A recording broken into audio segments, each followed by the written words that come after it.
the price of independence. Would you tell me, please, which way I ought to go from here? That depends a good deal on where you want to get to, said the cat. I don't much care where, said Alice.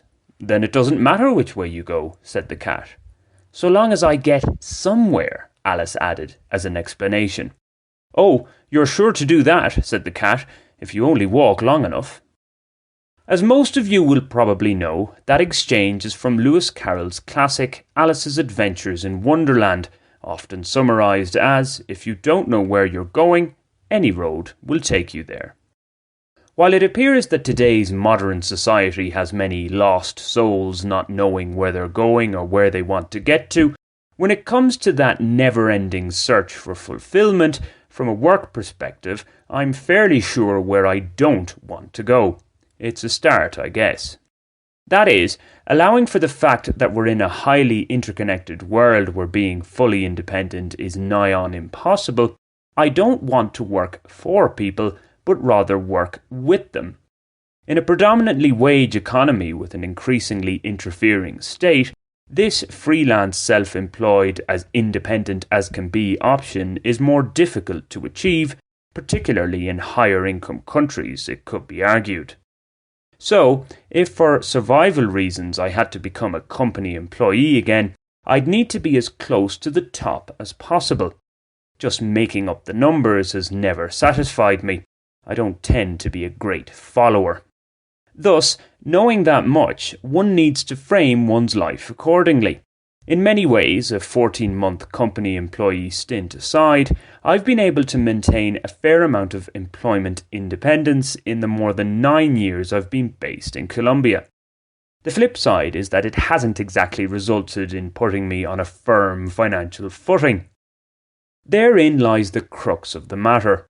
For if I was to focus more so on money, I would stop writing this blog, stop making podcasts, speaking of which, I hope you've checked out Getting Glaze, stop co-presenting Bogota Nights, and, to stay independent in this country, use the additional time such moves would free up to look for more students to whom I could teach English.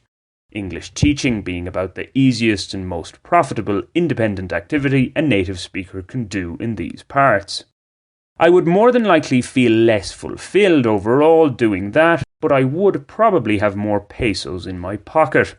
I hasten to add, lest the 2 students I currently have think badly of me, that it's not exactly that I dislike teaching English, it's more a case that I don't want it to be a full-time gig.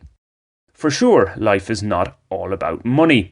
Yet, to state the obvious, when it's in scarce supply, living becomes much more complicated. At this moment in time, one significant area where my independence is compromised is in having to house share. My misanthropic tendencies have increased to some extent during the pandemic.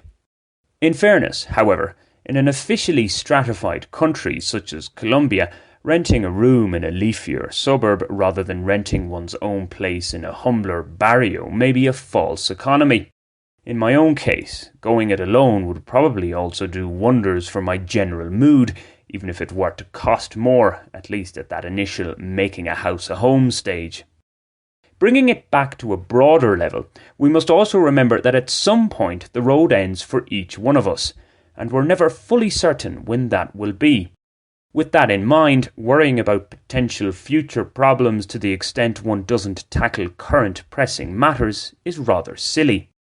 So while some of us are not sure where we're going, I think it's fair to say the majority of us know where we don't want to go. We would do well to follow and act upon those impulses.